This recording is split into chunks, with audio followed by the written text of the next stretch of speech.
이스라엘 자손의 온 회중이 실로에 모여서 거기에 회막을 세웠으며 그 땅은 그들 앞에서 돌아와 정복되었더라. 그러나 이스라엘 자손 중에 그 기업의 분배를 받지 못한 자가 아직 7지파라.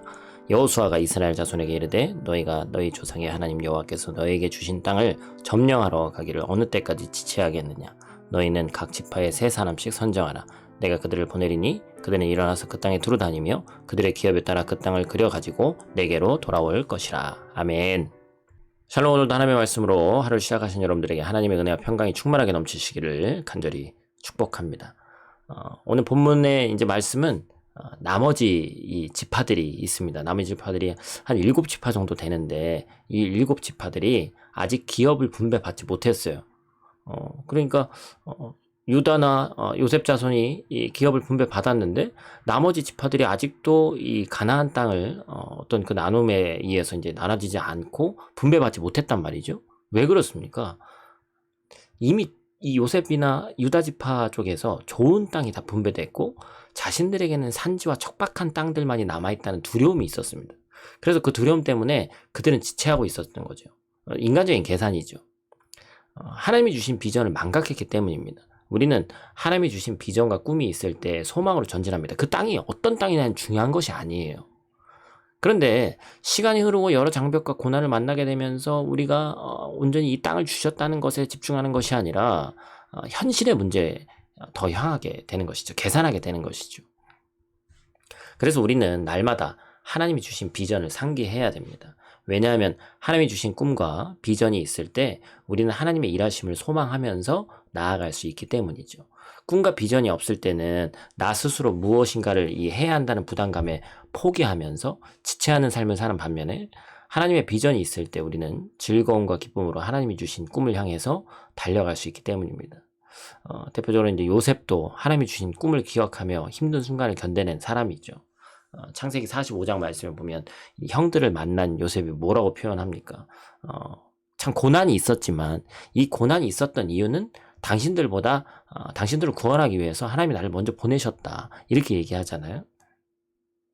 내 이 현실이 우리가 이 땅을 밟고 살고 있지만 하나님의 비전에 따라서 전진하는 인생인지 아니면 그냥 현실 자체에 집중하여 지체하는 인생인지 여러분들이 한번 묵상해 보셔야 됩니다. 그렇다면 우리가 어떻게 하나님이 주신 비전을 잊지 않을 수 있을까요? 바로 매일 기도와 하나님의 말씀으로 하나님의 비전을 체크하고 그려야 되는 것이죠.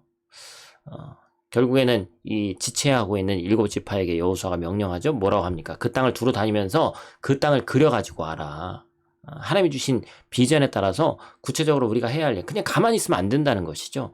떠나서 직접적으로 그걸 그림을 그려라고 얘기합니다. 하나님이 주신 비전에 따라서 그 땅을 다니면서 그 비전을 그려 나갈 때 하나님이 그 비전을 완성시키시고 아름다운 그림으로 변화시키시기 때문에 그런 것이죠. 그래서 결국에는 그 그리운 땅을 이제 다시 토대로 해서 제비를 뽑아서 땅을 분배합니다. 바로 이 늦었다고 생각할 때가 가장 빠른 방법이 이 지름길로 가는 것이기 때문에 다시 한번 그 일을 해서 움직여서 결국엔 그 땅을 그리고 다시 제비 뽑기를 하게 되는 것이죠.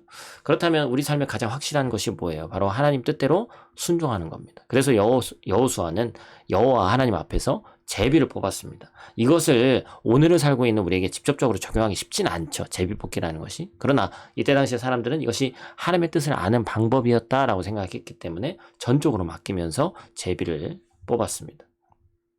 말씀을 마칩니다. 우리는 인생을 살아가면서 내가 너무 늦지 않았나? 이런 생각을 하는 시대를 살고 있습니다. 우리는 늦었다고 생각할 수 있으나 아직 늦지 않았어요. 그때 하나님께서 우리를 포기하지 않으셨다는 사실을 꼭 기억하고 하나님이 주신 비전을 생각하고 결국에 그 일을 반드시 행하면서 나아가는 귀한 우리 성도님들 되시기를 간절히 축복합니다. 오늘도 하나님의 말씀으로 승리하시길 바랍니다. 기도하겠습니다. 하나님, 우리에게 귀한 말씀 또 허락해 주심에 감사를 드립니다. 9월도 시작하였고 또한 약 열흘 가까이 이제 또 지난 이 시점에서 다시 한번 9월에 내가 다짐했던 그 모든 것들을 돌아보게 하시고 늦었다고 생각하는 것이 아니라 다시 시작할 수 있는 믿음을 허락하여 주시옵소서. 그래서 지금이 하나님 안에서 결코 늦지 않았다는 사실을 기억하고 지체 없이 하나님이 명령하신 그 명령들을 순종함으로 아버지 품에 안기기를 축복하오니 오늘 하루도 하나님 품에 안기고 늦었다고 생각하는 이때가 하나님 안에서 가장 빠른 때라는 사실을 꼭 기억하고 승리하는 하루 살 수 있도록 하나님 함께하여 주시옵소서. 오늘 하루도 눈동자와 같이 지켜줄 줄 믿사오며 예수님 귀하신 이름으로 기도드립니다. 아멘.